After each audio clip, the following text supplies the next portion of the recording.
Oke, Assalamualaikum warahmatullahi wabarakatuh. Selamat siang. Kita bertemu lagi di mata kuliah manajemen project. Kali ini kita akan membahas mengenai manajemen penjadwalan sebuah project. Oke, perkenalkan dahulu. Mungkin yang baru pertama kali join, perkenalkan nama saya Rahadian Bisma. Saya adalah salah satu staf pengajar di Universitas Negeri Surabaya. Saya di jurusan Teknik Informatika di Sistem Informasi. Baik, kita mulai perkuliahan kita kali ini.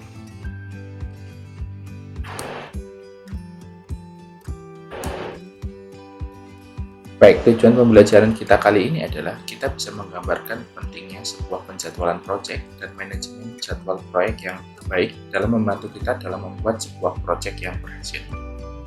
Lalu berikutnya, kita juga bisa mendiskusikan sebuah proses yang ada dalam sebuah manajemen penjadwalan.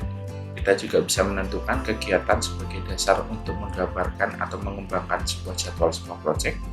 Lalu kita juga bisa menjelaskan bagaimana seorang manajemen proyek atau manajer proyek menggunakan diagram jaringan atau dependensi untuk membantu dalam pengurutan sebuah aktivitas atau membuat sebuah aktivitas dalam sebuah proyek.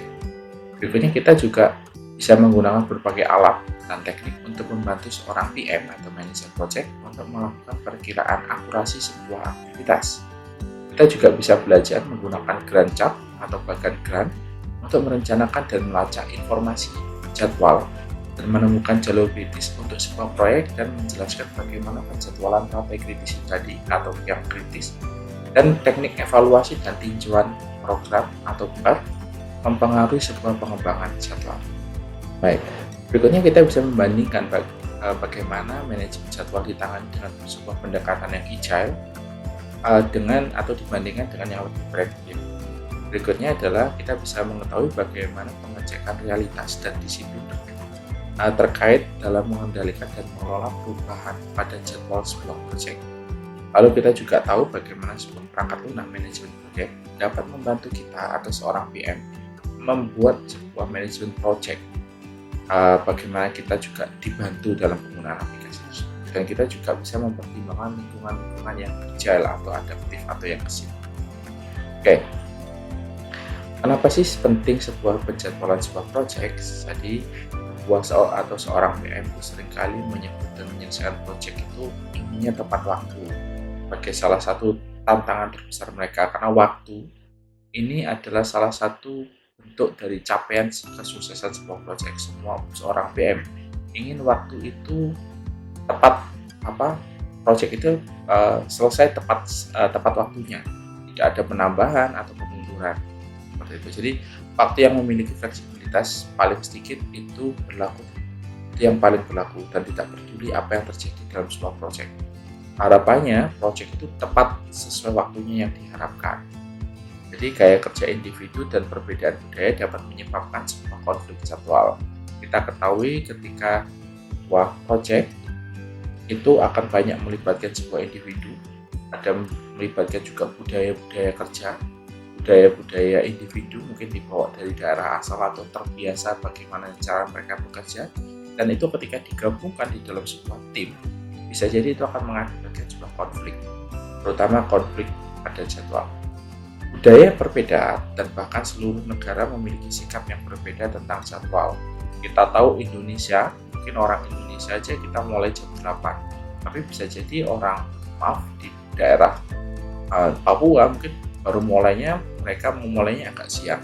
Nah, ketika cross format semacam ini bisa menjadi sebuah tantangan ketika dalam sebuah penjadwalan sebuah proyek. Ini ada snapshot sebuah media, jadi itu ada Olimpiade musim salju dan musim dingin. Jadi perencanaan penjadwalannya sangat berbeda untuk pertandingan musim panas. Jadi ada dua ya, musim panas dengan musim berbeda. Jadi itu dibuat penjadwalan yang berbeda, tidak bisa disamakan. Nah, di situ Olimpiade musim dingin pada tahun 2014 di Sochi, Rusia menderita kerugian finansial yang lebih besar. Awalnya dianggarkan sebagai 12 miliar, biaya akhir mencapai 51 miliar, menjadikannya game termahal dalam sejarah. Ya. Oke, kenapa sih pentingnya sebuah jadwal proyek atau manajemen penjadwalan? Jadi kita bisa mengetahui dengan menggunakan manajemen jadwal, kita bisa tahu manajemen jadwal dari sebuah perencanaannya. Kita juga di dalamnya kita tahu aktivitas-aktivitas apa yang sudah dibuat atau mendefinisikan aktivitas-aktivitas pada setiap item pada WBS yang itu nanti akan masuk pada sebuah jadwal. Lalu kita juga bisa mengurutkan aktivitas mana yang harus dikerjakan dahulu. Kita tahu, mana aktivitas yang menjadi lanjutan dari aktivitas-aktivitas lain. Serta kita juga bisa memperkirakan sumber daya yang terlibat dalam sebuah aktivitas tersebut. Kita akhirnya dari sumber daya tersebut kita tahu bagaimana memperkirakan durasi aktivitasnya. Lalu kita bisa mengembangkan jadwal dari sumber daya, dari resource yang lain. Dan kita juga bisa membuat sebagai pengontrolan sebuah jadwal.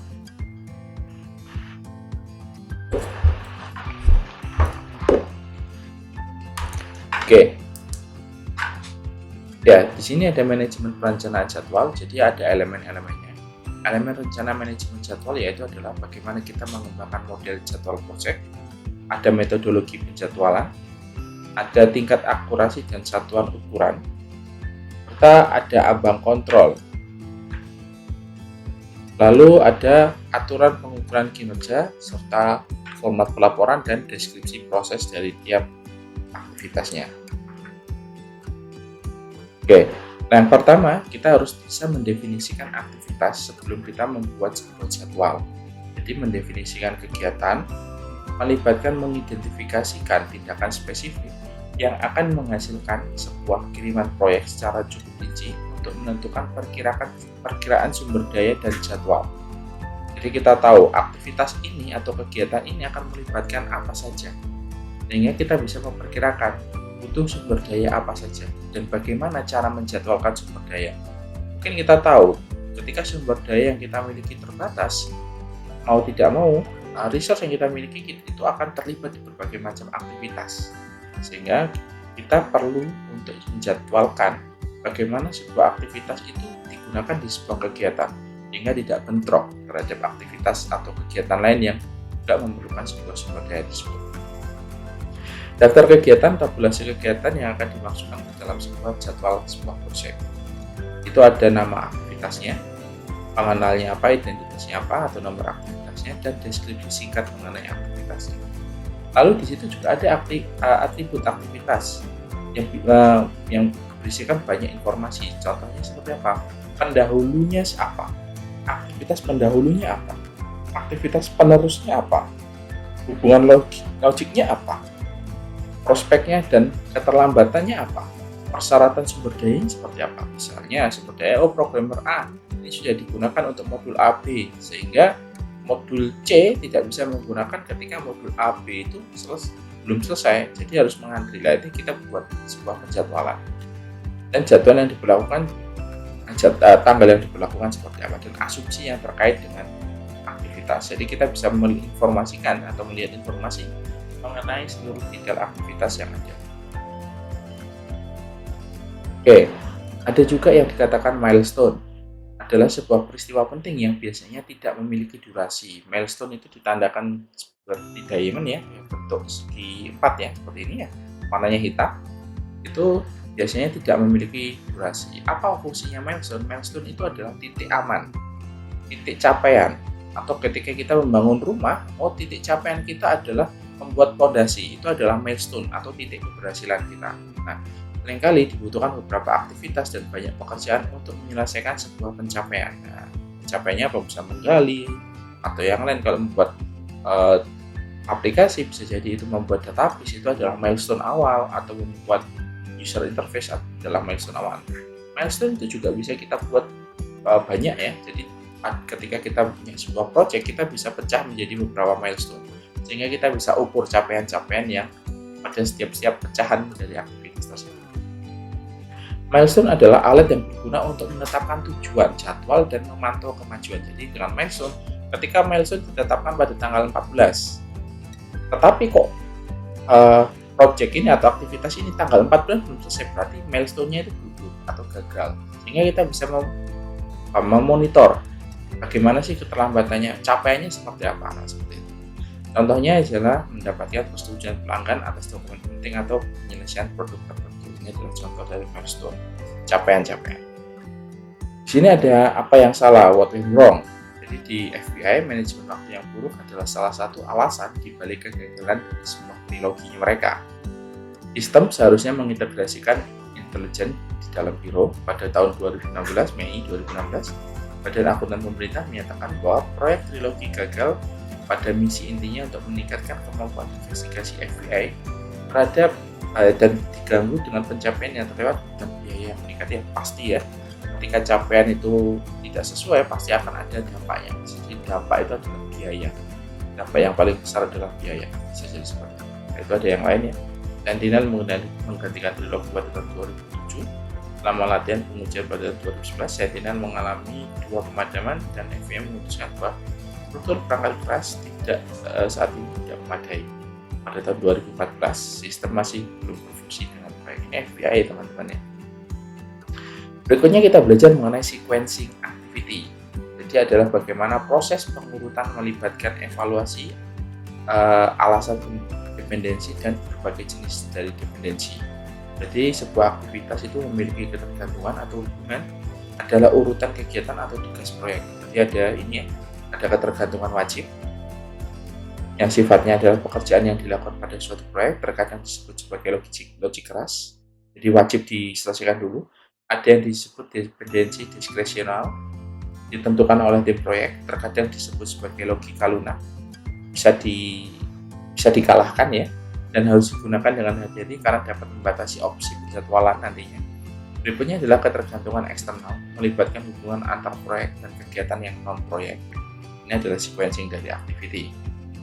Oke, berikutnya adalah diagram jaringan, adalah teknik yang disukai untuk menunjukkan urutan aktivitas. Di situ ada tampilan skematis dari hubungan logik di antara atau urutan kegiatan proyek. Dan di situ ada 2 format utama dalam sebuah metode diagram sebagai panah dan prioritas. Nah, seperti ini ya. Ini ada sequencing contohnya. Di situ kita lihat angka 1.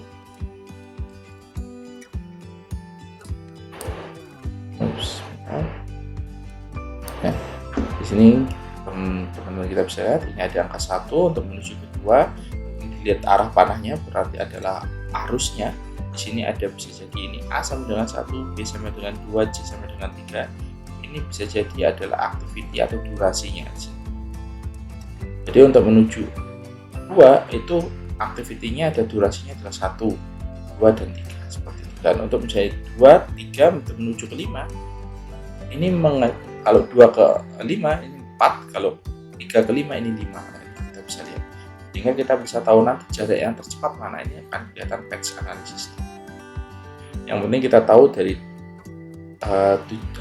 inputnya apa, outputnya apa. Kita bisa lihat. Sequencing activity di sini ada metode diagram panah atau ADM, yaitu diagram jaringan aktivitas non panah. Aktivitas diwakili oleh panah. Titik atau lingkaran merupakan titik awal dan akhir dari sebuah kegiatan. Hanya ditampilkan dependensi finish to start. Lihat teks untuk proses langkah demi langkah membuat diagram AOA-nya ini. Metode diagram prioritas PGM, teknik diagram jaringan, di mana kotak mewakili sebuah kegiatan. Itu ada jenis ketergantungan atau hubungan antara aktivitas. Itu nanti ada tentunya ya, selesai untuk mulai untuk mulai, selesai untuk selesai, sampai selesai, dan mulai sampai akhir. Ini ada predecessornya kalau saya menyebutnya. Silakan. Nah, ini contohnya teman-teman ya.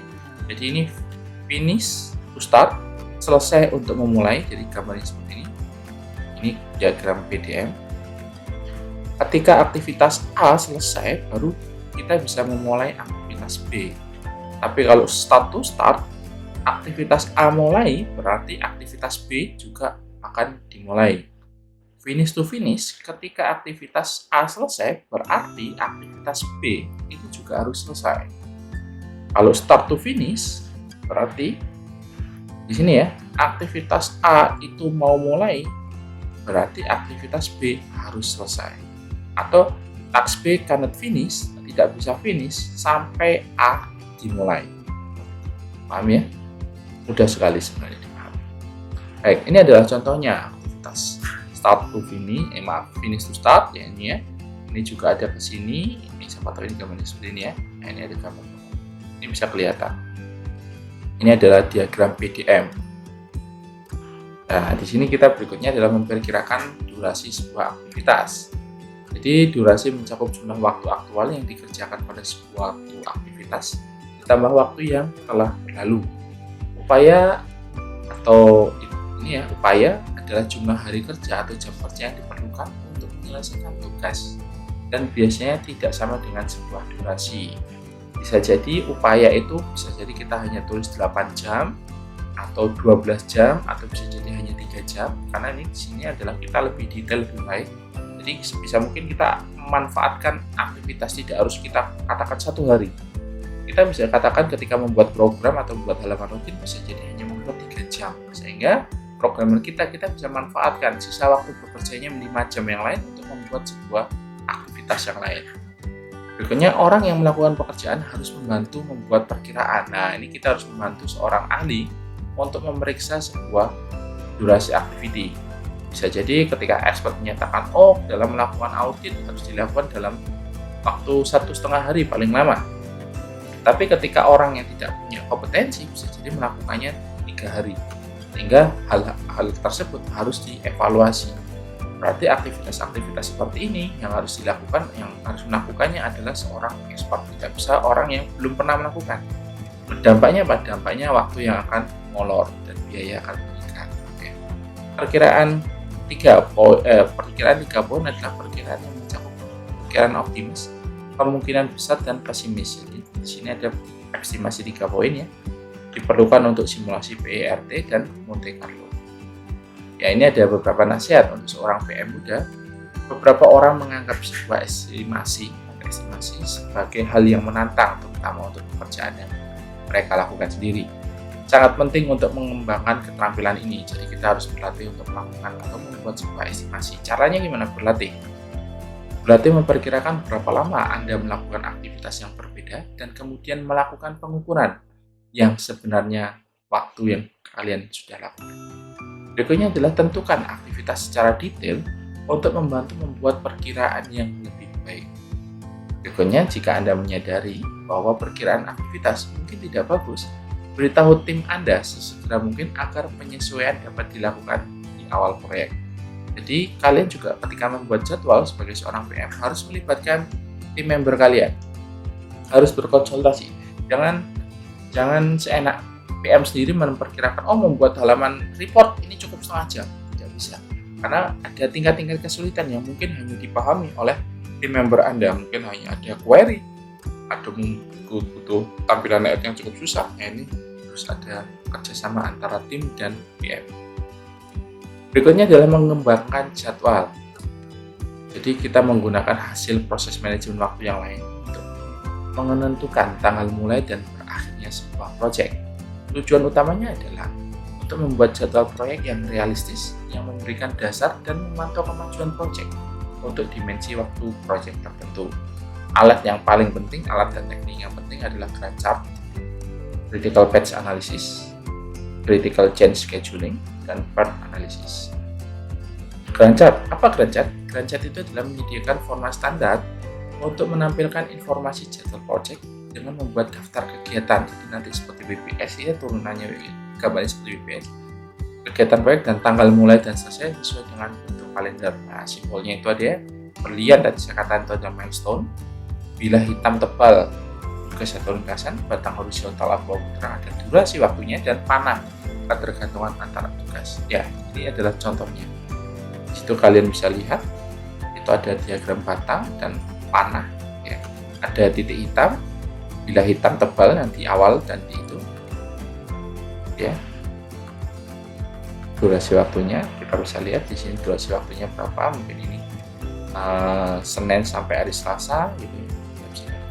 Dan target akhirnya bisa lihat di sini adalah April 15. Rancak lanjutannya adalah menambahkan capaian ke bagian derajat. Banyak orang yang suka fokus pada pencapaian terutama untuk proyek yang besar, jadi kita hanya melihat derajat. Tonggak sejarah menekankan peristiwa atau pencapaian penting dalam sebuah proyek. Dalam membuat derajat kita harus punya sebuah panduan. Kita biasanya menggunakan SMART: specific, measurable, attainable, realistic, dan time frame. Maksudnya apa? Ketika kita membuat Gantt chart, kita harus spesifik membuat aktivitas-aktivitasnya dan harus bisa diukur secara dengan atau measurable, jadi diukur. Dan harus ada assignable-nya, siapa yang ditugaskan untuk tiap activity itu, secara spesifik tentunya, dan harus realistik. Dan tentunya harus time frame, harus ada ukuran waktunya. Ini ada best practice-nya yang menyarankan aturan 20 detik dalam bukunya, The Happiness Advantage. Orang lebih suka jalan yang paling sedikit perlawanannya, misalnya Anda harus menunggu dalam antrian 20 detik untuk mendapatkan es krim. Atau kedua, Anda mungkin menolaknya. Anchor merekomendasikan agar Anda lebih sulit untuk terganggu di tempat kerja dengan menutup email. Ini intinya kalian tidak bisa. Anchor merekomendasikan agar Anda lebih sulit untuk terganggu di tempat kerja, fokus ya intinya, dengan menutup email dan situs web ketika Anda bekerja, dengan cara hemat waktu dan menambahkan waktu untuk perilaku yang mengganggu di tempat kerja Anda. Nah, jadi Anda menghemat waktu intinya, tidak melakukan kegiatan yang tidak efektif. Nah, ini adalah contoh Gantt chart yang lain. Di sini teman-teman bisa lihat ini adalah aktivitas, ini mungkin kegiatannya. Di sini adalah subtask-nya atau aktiviti yang dalam ini. Di sini ada deliverables 1. Ya, kita lihat. Nah, di sini ada anchor-nya. Nah, ini kita bisa lihat ini mulai. Di sini bisa jadi ini milestone-nya. Ini ada milestone-nya, ini capaian-capaiannya ya. Dan ini ada slipped milestone. Jadi ini ada milestone yang terlewat atau gagal atau yang meleset. Ya, ini adalah CPM, metode critical path method ya. Metode jalur kritis. Jadi teknik diagram jaringan yang digunakan untuk memprediksi durasi waktu total atau path kritis, rangkaian aktivitas yang menentukan waktu yang paling awal untuk menyelesaikan proyek. Itu ada jalur terpanjang melalui diagram jaringan untuk memiliki jumlah slack atau float paling sedikit. Kita bisa lihat tadi dari panah yang awal tadi ya, dari angka 1 sampai berapa tadi. Durasinya berapa kita bisa perkirakan. Jadi kita bisa menghitung juga jalur kritisnya. Jadi dengan cara apa? Kembangkan diagram jaringan yang lebih baik dan tambahkan perkiraan durasi untuk semua aktivitas di setiap jalur melalui diagram jaringan. Jalur terpanjang adalah jalur kritis. Jadi kalau kita sudah pakai jalur yang terpanjang, itu adalah patch kritis kita. Jika salah satu atau lebih kegiatan di jalur kritis memakan waktu lebih lama dari yang direncanakan, seluruh jadwal proyek akan tergelincir atau slip atau meleset ya. Kecuali manajer proyek harus mengambil tindakan corrective action, tindakan penyesuaian, tindakan perbaikan di awal. Nah, ini kita lihat ada 1 sampai 8, itu patch 1 adalah caranya adalah melalui A, B, H, J ya. Yang kedua adalah B, E, H, J, atau bisa B, F, J, atau C, G, I, J gitu ya. Ketika kita total, jalur yang paling panjang adalah patch kedua. Jadi ini adalah patch analisis, patch jalur kita 16 ya. Just the critical patch is longer patch through the diagram patch 2. BEHC is the critical patch for project project X. Ini contoh. Ini menumbuhkan rumput bisa dijalur. Ini rumput ini apa ya? Ini maaf, ini karena saya translate biasa ya. Abaikan dulu, nanti kita cari translate-nya. Fakta bahwa namanya menyatakan data krisis tidak berarti bahwa mencakup semua aktivitas kritis. Hanya memperhitungkan waktu, contohnya menanam rumput untuk kerajaan hewan di Disney. Bisa jadi Anda lebih dari satu jalur kritis jika panjang atau 2 lebih besar. Manajer proyek harus memantau kinerja kegiatan di jalur kritis ya, penting ya. Kalau sudah kita ketahui jalur kritisnya, manajer proyek harus selalu memantau, jangan sampai kita masuk ke jalur tersebut. Jalur kritis dapat berubah seiring dengan kemajuan proyek. Oke, yang berikutnya adalah menggunakan jalur kritis untuk membuat sebuah jadwal atau trade-off. Kita bisa menggunakan slack bebas atau free float. Jumlah waktu atau suatu aktivitas dapat ditunda tanpa menunda dimulainya aktivitas, langsung ke berikutnya, kita lompati lah istilahnya. Atau total slack atau total float.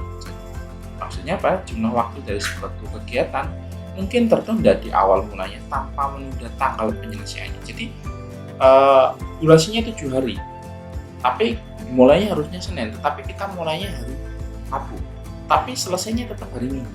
Nah, ini adalah total slack. Kalau yang tadi slack bebas itu adalah harusnya mulainya Senin, selesainya Rabu, tapi kita tunda semuanya, kita mulainya Rabu, selesainya Jumat.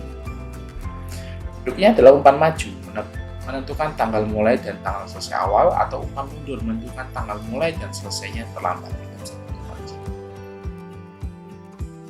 Ya, ini adalah menggunakan using critical path analysis to make schedule trade-off, yang contohnya tadi ya.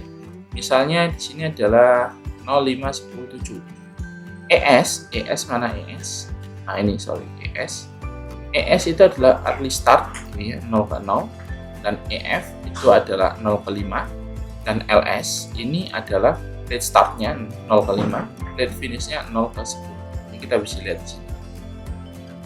Jadi kita bisa lihat kalau mau early startnya ya 0 ke 0, early finishnya tetap 5, late startnya ini kita bisa lihat di sini. Jadi ketika kita membuat kalkulasi kita bisa tahu kapan selesainya. Ini adalah contohnya, silakan dipahami, silakan di pause dulu kalau ingin memahami, kalau tidak kita akan next. Baik, berikutnya adalah menggunakan jalur kritis untuk mempersiapkan sebuah jadwal proyek. Jadi teknik utama untuk mempersingkat jadwal yaitu menggunakan mempersingkat durasi sebuah aktivitas atau tugas kritis dengan menambahkan lebih banyak sumber daya dan mengubah cakupannya. Misalnya, ketika kita membuat sebuah dinding yang awalnya hanya menggunakan 1 orang tukang, kita tambah sumber dayanya dengan menggunakan 3 orang tukang dengan sumber daya yang ready langsung dekat dengan tempat membangun dinding tersebut, sehingga aktivitas membangun dinding itu akan lebih cepat selesainya. Atau yang kedua, menghancurkan aktivitas yang dengan mendapatkan jumlah kompresi jadwal terbesar dengan biaya tambahan yang paling sedikit. Ini ketika kita membuat rumah, daripada rumahnya susah, kita bikin aja los tanpa ada sekat di dalamnya sehingga lebih cepat. Atau nanti gimana? Nanti tengah-tengahnya kalau ada mau pada partisi mungkin menggunakan triplek atau kalkulum. Itu adalah cara yang tidak harus menggunakan tembok semuanya. Berikutnya adalah aktivitas pelacakan cepat dengan menggunakan secara paralel atau berbagi. Oke. Pentingnya memperbarui data patch analisis atau jalur krisis. Ini penting ya. Orang PM harus selalu memperbarui data patch jalur kritisnya atau jalur critical patch-nya. Untuk apa? Sehingga PM tahu posisi kondisi dari sebuah proyeknya ini seperti apa. Apakah dalam keadaan bahaya atau tidak.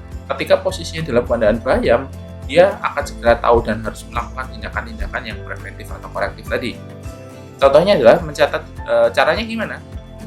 Adalah dengan catat durasi aktivitas aktual saat selesai. Jadi ketika kita membuat penjadwalan, itu kita tulis sih memang di awal 6 hari, ternyata faktanya ternyata 7 hari. Kita harus segera mereview atau merevisi apa yang ada di keranjangnya. Nah, di situ ada jelaskan nomor 2, merevisi perkiraan untuk target kegiatan yang sedang berlangsung.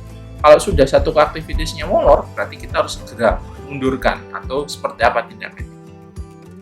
Dan kita selalu harus pantau perubahan untuk membuat sebuah keputusan yang tepat. Oke, berikutnya adalah penjadwalan rantai kritis. Mempertimbangkan sumber daya yang terbatas saat membuat sebuah proyek dan menyertakan buffer untuk melindungi tanggal penyelesaian proyek. Use teori menggunakan TOC ya, Philosophy Management dikembangkan oleh Liao dan Furtado, mencoba minimalisir multitasking saat sumber daya bekerja. Jadi sebisa mungkin seorang PM harusnya tidak membuat sumber resource itu bekerja di 2 activity yang berbeda. Itu karena akan memecah konsentrasi sehingga malah bukan semakin cepat, jadi dia akan semakin lambat. Ini adalah critical change schedule. Misalnya di sini ada 3 aktivitas without multitasking ini ya. Task 1 complete after 10 years, task 2 complete after 20 years, task 3 complete after 13 days.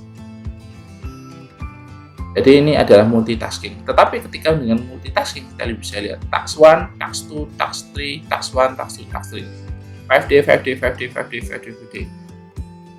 Berapa totalnya? Tetap 30, tetapi dengan multitasking. Tapi task 1 komplitnya kita lihat dari ini 10 menjadi harus selesai 1, menunggu task 2 dan task 3 selesai dulu, baru dia selesai secara keseluruhan, sehingga di sini totalnya adalah 20 hari.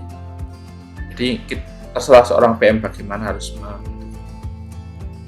Berikutnya adalah penjadwalan rantai kritis. Konsep tambahan ada di situ, ada buffer, ada hukum Murphy, hukum Parkinson, buffer proyek, ada ada feeding proyek, itu jelas ya waktu tambahan untuk menyelesaikan proyek tugas. Kalau Murphy itu adalah jika ada yang salah, itu yang akan terjadi. Kalau Parkinson, pekerjaan berkembang untuk mengisi waktu yang diizinkan. Jadi pasti ada pekerjaan yang berkembang dan untuk mengisi waktu yang diizinkan. Bagaimana? Over proyek adalah waktu tambahan yang ditambahkan sebelum tanggal jatuh tempo proyek. Jadi kita harusnya selesai tanggal 30, ini masih ada waktu nih. Kita bisa minta waktu tambahkan sebelum waktu tanggal jatuh tempo. Jangan sampai tanggal jatuh tempo tinggal 30 kita baru minta tambahan, itu yang salah. Jadi kalau ada berikutnya adalah feeding buffer, waktu tambahan ditambahkan sebelum tugas jalur kritis. Ya, kalau ada jalur kritis kita bisa lihat, kita bisa minta tambahan dulu sebelum jalur kritisnya. Ini yang misalnya critical change-nya kita bisa lihat seperti ini. Nah, seperti ini feeding buffer-nya FP. Kita bisa lihat yang mana FP-nya Feeding buffer tadi apa? Kita tambahkan sebelum tugas jalur kritis. Ini completion day-nya, project buffer-nya yang tadi, project buffer, waktu tambahannya. Oke, what's when right? Penjadwalan di klinik perawatan kesehatan bisa lebih efisien dengan menggunakan penjadwalan teknis. Ini adalah contoh. Ini adalah evaluasi program dan teknik review-nya. Jadi teknik analisis yang digunakan untuk memperkirakan durasi proyek ketika ada tingkat ketidakpastian yang tinggi tentang perkiraan durasi aktivitas individu. Menggunakan perkiraan waktu probabilistik, perkiraan durasi berdasarkan dengan penggunaan perkiraan durasi aktivitas yang optimis, paling mungkin dan pesimis. Jadi kita bisa perkirakan ini ketika saya melakukan pekerjaan ini waktunya berapa hari? Oh, waktunya saya optimis 3 hari. Oke, 3 hari.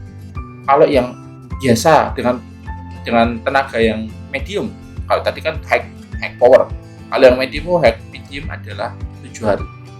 Pesimisnya berapa? Ya, mentok-mentok 10 hari. Nah, itu kita bisa tentukan di sini. Nah, itu untuk memperkirakan resiko atau ketidakpastian dalam perkiraan kegiatan individu. Jadi ketika seorang PM ya jangan sampai kita menentukan bahwa harus selesai 3 hari dengan optimis time, nggak bisa. Kita harus memikirkan bahwa ada masa-masa pesimis time-nya. Oke, next. Ini berikutnya adalah manajemen agile dan jadwal. Jadi adalah manifesto dari sebuah agile development, menggunakan kolaborasi pelanggan melalui negosiasi kontrak, menanggapi perubahan mengikuti dengan rencana. Mengontrol jadwal, jadi ada tujuan pengendalian jadwal, mengetahui status jadwalnya seperti apa, mengetahui jadwal proyek yang menyebabkan perubahan jadwal apa, kita tentukan bahwa jadwal telah berubah, kelola perubahan saat terjadi. Input utamanya adalah mengontrol jadwal. Untuk mengontrol jadwal adalah rencana manajemen proyek, dokumen proyek, data prestasi kinerja, aset proses organisasi. Berikutnya adalah pemeriksaan realitas pada penjadwalan dan perlunya sebuah disiplin. Jadi tentu saja ketika ada sebuah aktivitas, orang PM harus selalu menyemangati tim membernya untuk selalu semangat dan disiplin mengikuti yang sudah ditentukan. Aktivitas terpenting adalah meninjau jadwal draftnya dan perkiraan tanggal penyelesaiannya pada project charternya, pada level proyeknya. Selesaikan jadwal yang lebih detail dengan tim proyek, pastikan jadwalnya realistis dan bisa diikuti. Tahu manajemen puncak sebelum jika ada masalah tentang jadwal. Jadi manajemen puncak harus diketahui dulu, jangan sampai ketika sudah terjadi baru diinfokan, Pak, ada masalah mengenai jadwal ini tidak bisa selesai pada tanggal sekian. Nah, jangan sampai, kita harus bisa memanajemen semuanya dengan baik. Nah, ini adalah menggunakan software untuk membantu manajemen jadwal proyek. Kita bisa menggunakan banyak. Kita bisa menggunakan Trello, kita bisa menggunakan Microsoft Project, kita bisa menggunakan Google Calendar, macam-macam. Banyak software yang saat ini bisa memfasilitasi komunikasi, bisa jadi menggunakan WA atau alarm atau apapun. Ini banyak ya. ISO globalnya adalah ini ingin memastikan bahwa insentif dari IT selalu meningkatkan efektivitas manajemen proyek. Setelah mengimplementasikan proyek tim, sudah menangani 4 kali cuma persen tahun, nambah lebih banyak staffnya. Contoh kata-kata perhatian dalam menggunakan kata-kata yang harus diperhatikan. Banyak orang menyalahgunakan perangkat lunak manajemen proyek karena mereka tidak memahami konsep pentingnya dan belum mendapatkan pelatihan. Contohnya ketergantungan yang harus dimasukkan agar tanggal menyelesaikan secara otomatis. Ya kebanyakan orang-orang atau PM muda itu menggunakan pengaturan jadwal secara otomatis, sehingga kita pasti jadwalnya akan molor lama dan kita tidak bisa menentukan jalur kritisnya. Banyak program perangkat lunak manajemen proyek dilengkapi dengan template atau file, sehingga untuk menggunakan sangat mudah untuk digunakan. Evaluator pertama mempertimbangkan kebutuhan proyek. Jadi kebanyakan menggunakan template aja. Seperti yang kita tahu, yang namanya project itu adalah unik. Kalau nggak unik bukan project, sehingga kita tidak bisa selalu mengikuti template. Kita harus menentukan apa yang menjadi kebutuhan kita. Manajer proyek dan timnya harus berhati-hati untuk tidak terlalu tergantung pada template mereka. Jadi kita harus fokus dan abaikan masalah-masalah yang unik dari proyek khusus mereka. Jadi kita tidak bisa mengabaikan template ya. Kita harus bisa tidak fokus pada template saja, karena project pasti akan berbeda-beda. Pertimbangan adaptif untuk lingkungan yang adaptif, yang pakai agile ya. Manajemen jadwal sangat berbeda ketika menggunakan agile atau scrum. Proyek yang sangat bergantung pada metode jalur kritis mempertimbangkan untuk memenuhi perkiraan tanggal penyelesaian proyek sebagai komponen penting dari sebuah kesuksesan. Tapi untuk proyek yang agile, bahkan mungkin tidak perlu memperkirakan durasi aktivitas atau jadwal proyek sama sekali. Waktu penyelesaian proyek secara keseluruhan tidak menjadi penting. Jadi ringkasan bab ini yang kita pelajari, dan kita tinggalkan semua di sini. Dan terima kasih. Kita bertemu di chapter berikutnya. Assalamualaikum warahmatullahi wabarakatuh.